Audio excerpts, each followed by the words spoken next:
काय सांगू तुम्हाला, शनिवारी ना रविवार आला म्हटलं ना का चिमूला काही फार नवीन नवीन सुचतं. तिच्या ना इच्छा आकांक्षा ना खूप वेगवेगळ्या आहेत.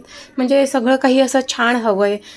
तिच्या म्हणजे एक नॉर्मल मुलांसारखं तिचे अशी माइंडसेट नाही आहे. जशी आमची जिया खूप साधी आहे. तिला आपण घरामध्ये काहीही बनवलं तर ती सगळ्या गोष्टी हँडल करते, ॲडजस्ट करते.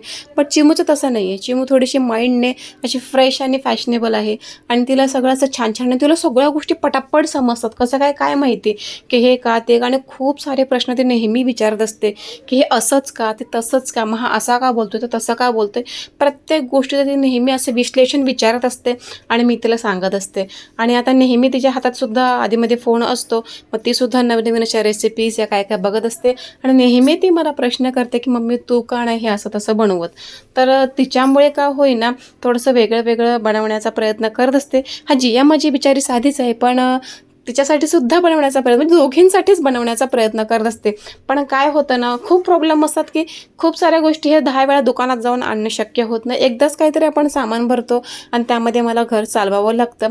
आणि आठवड्यातून 2-3 वेळा तर नॉनव्हेज हा तिचा फेवरेट पार्ट आहे, त्यामुळे ते आणावंच लागतं, त्याला पर्याय नाही आहे.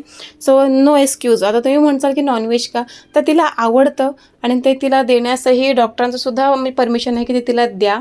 सो ते आणावं लागतं. भाज्या वगैरे सुद्धा तिच्या टिफिनला असतात. पण अधीमध्ये असा काही काही फेवरेट असा स्नॅक असतो ना, तो सुद्धा ती म्हणत असते की बनवत जा. आता कसं आजूबाजूला ते बघत असतात मुलं, तर त्यांचीसुद्धा इच्छा असते की आपल्या घरात काय नाही बनत. मग का होईना मग थोडं थोडं असं काहीतरी बनवण्याचा प्रयत्न करते. आणि तिची इच्छा होती खूप काहीतरी वेगळं असं मोठं बनवण्याची, पण ते काही शक्य नाही. शेवटी लास्ट टाईम आम्ही ढोकळा बनवला. आता नेहमी म्हणले की मम्मी काय ते ढोकळा, मग रव्याचा ढोकळा केला होता. तर आज रव्यापासूनच पटकन वडे या नॉर्मली असे कटलेट टाईपमध्ये ओव्हल शेपमध्ये असे मस्त बनवले आणि एक मस्त असं गुलगुले टाईपमध्ये गोळे केले, तसे बनवले. म्हणजे 3 स्टाईलने असे शेप देऊन आज रव्यापासून वेगळा पदार्थ बनवला आणि तो तिला बघता क्षणी आवडला. आणि हे बनवताना तिला बाहेर काढलं होतं. मी तिला म्हटलं जा तू मंदिरात. मग ती दत्त मंदिरात गेली होती आरतीसाठी. दोघींना रोज पाठवते मी, रोज जातात.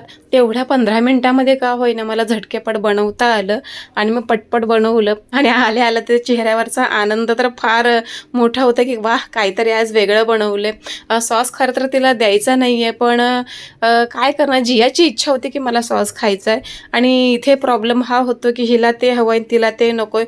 दोघींमध्ये मला फार जमलिंग होतं की काय नक्की आणावं. सकाळीच त्याने दही खाल्लं होतं. तिला दही मस्ट आहे का तर पोटाला आराम मिळतो म्हणून. मग ठरले आता चला केचप आणलं आणि दोघी खात आहेत. दोघींनाही मस्त वाटलं, छान वाटलं. त्यातच मोठा आनंद आहे. आता उद्याचं टेन्शन आहे की उद्या आता परत तिला काय बनवायचं. शनिवार रविवार इट्स मस्ट हेक्टिक. तर चला भेटू पुन्हा एका नवीन व्हिडिओमध्ये.